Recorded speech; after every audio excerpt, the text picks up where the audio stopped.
안녕하세요, 단신입니다.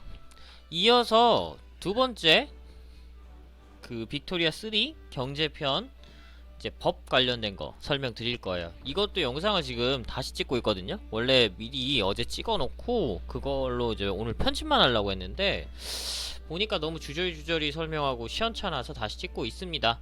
그래서 키포인트만 제가 딱 잡아서 설명드리겠습니다. 경제에서 가장 중요한 부분은 요 세 개예요. 나머지도 당연히 중요한 부분들이 있거든요. 근데 일단 요 세 가지만 집중해서 설명을 드릴 거예요. 굉장히 중요한 부분이라서 결과적으로 제가 예산에서 설명드렸듯이 여러분이 결국 원하는 건 국가 수익이 계속 플러스가 잘 돼서 돈이 썩어나는 거를 보고 싶으실 거예요. 그렇죠? 대부분 조세 단계를 아무리 낮춰도 이제 썩어나는 돈을 보고 싶으실 거란 말이죠. 웬만하면 물론 이제 저는 이제 깡패 국가를 운영하다 보니까 이제 썩어나진 않아요. 매우 낮음을 가면. 하지만 이제 그래도 꽤 많은 수익을 올리고 있죠. 근데 여기에 뒷받침되는 이제 법이 세 가지가 있습니다. 경제 체제에서는 자유방임주의고요. 왜냐하면 여러분이 나중에 건물을 짓고 주로 이제 하는 게 기업가, 그러니까 자본가들이죠. 자본가들을 많이 양성하실 거예요. 기업가에 지금 보면 자본가, 그 다음에 자영업자, 뭐 공학자 이렇게 들어가 있잖아요. 그쵸? 정치력도 19.6%로 꽤 높아요. 그러면 결국 얘네는 뭘로 해서 양성이 되냐면 공장 같은 걸 계속 짓고 관련된 정치나 법 체계를 계속 만들면 자연스럽게 늘어가게 되고요. 그 다음에 왜 자유방임주의가 중요하냐면 이제 농본주의나 간섭주의에서 투자 원천금을 귀족이 제공을 하긴 하는데 자본가에 비하면 택도 없죠. 자본가는 50%나 되는 내용을 그죠? 50%나 되는 투자 원천금을 공헌하잖아요. 그죠?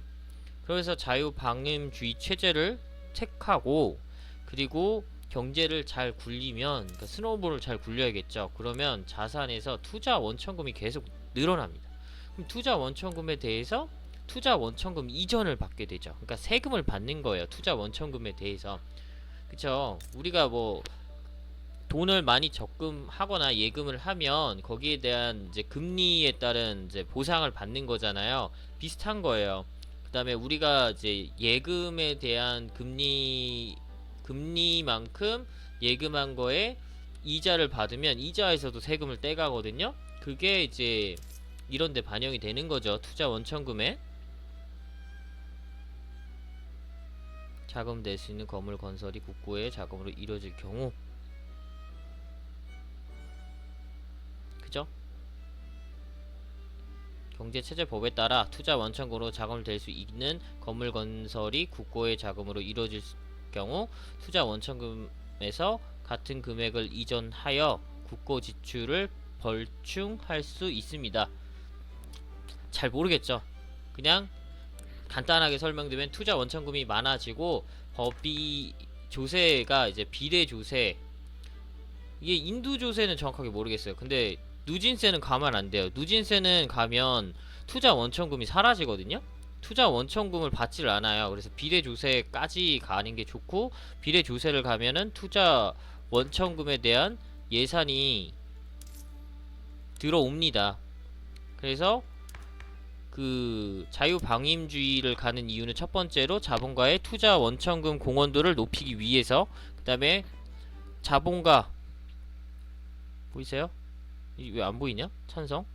기업가를 키우기 위해서요. 기업가가 굉장히 이제 동조하는 법이죠. 그리고 두 번째로 활성화된 무역정책 같은 경우 보호무역주의를 하는데 자유무역이 나쁘다는 게 아니에요. 자유무역을 하게 되면 무역로 거래량 증가하죠. 그 다음에 무역로 경쟁력도 좋아져요. 그러니까 뭔가 무역로에서 얻는 수익률이 올라가겠죠. 그리고 무역로에 대한 행정비용도 감소해서 요 무역로 경로를 추가할 때 행정력이 덜 드는 거죠. 근데 문제는 뭐냐면 보호무역이 그거를 다 하더라도 제일 좋아요. 물론 여러분이 소국이고 그러니까 국가를 팽창주의로 저처럼 안 가고 그냥 작은 국가에서 이제 운영을 하려면 자유무역 혜택이 더 좋을 수도 있는데, 저처럼 이렇게 정복 정책을 많이 펼치고 국가를 크게 운영을 하거나 아니면 그냥 아예 대청 같은 경우도 마찬가지예요. 왜냐면 시장을 크게 갖고 있잖아요. 그럼 시장에서 있는 많은 물건들을 애들이 수입해 가려고 하거든요. 그러면 요거 단계 세 단계를 조정을 할 수가 있어요. 보호무역주의는. 그리고 여기 보이죠?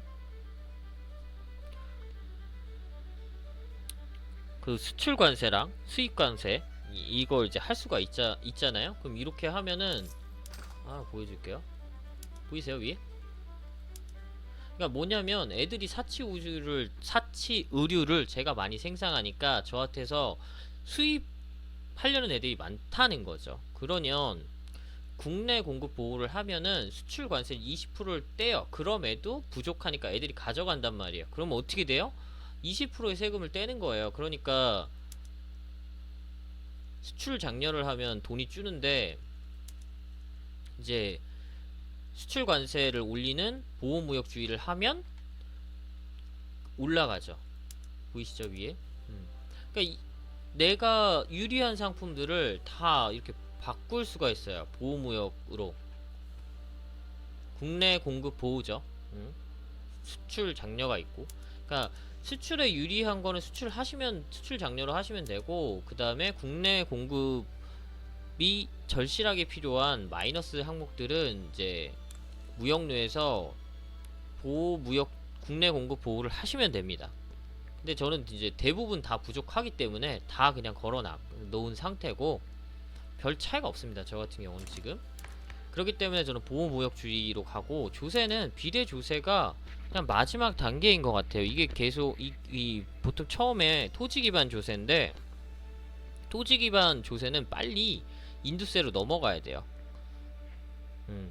왜냐면 인두세 보이시죠? 토지 기반 조세에는 없는 이제 인두세 관련된 게 들어가고, 저도 요거에 대해서 정말 세부적인 메커니즘은 잘 모르지만 인두세로 가면서 어쨌거나 세금이 한번 늘어요. 토지 기반 조세보다는 유리하고, 토지 기반 조세는 양방관리 쪽에서 유리한 제도입니다. 그리고 인두세는 이제 기업가한테도 좀 유리하죠. 기업가가 동조하는 거잖아요. 그래서 네네. 이거는 동조 이런 거밖에 없구나. 근데 이제 혜택은 정부적인 혜택은 그렇게 크게 없는 것 같아요. 하지만 세금적인 혜택이 인두세로 가게 되면은 토지 기반 조세보다 더 많이 걷힐 거고, 비례 조세로 가면은 더 많이 거침과 동시에 아까 말했던 이제 배당세, 소비세율 이런 게 생기면서 아까 말했던 투자 원천금 이전을 받을 수가 있습니다. 이게 굉장히 수익률에 많이 영향을 주고, 누진세는 안 가요. 누진세를 가면은 투자 이전이 없어져요. 그래서 누진세를 저는 안 갔습니다. 네, 여기까지 주요 세 가지 경제법에 대해서 설명을 드렸고, 나머지는 왜 설명을 안 했냐면 요 예산과 관련된 부분과는 좀 관련성이 많이 적어요. 물론 이제 근로보호법이나 초등공무 의무화나 제가 이런 걸 한 이유가 있겠죠. 결국 이걸 통해서 경제 스노우볼을 잘 굴리기 위해서 요 법을 채택했을 거 아니에요. 그렇죠? 그렇기 때문에 경제랑 완전히 관련이 없다라고 볼 수는 없지만, 사실 가장 큰 중요 법은 요 세 가지라서 일단 요 세 가지 위주로 먼저 설명을 드렸습니다.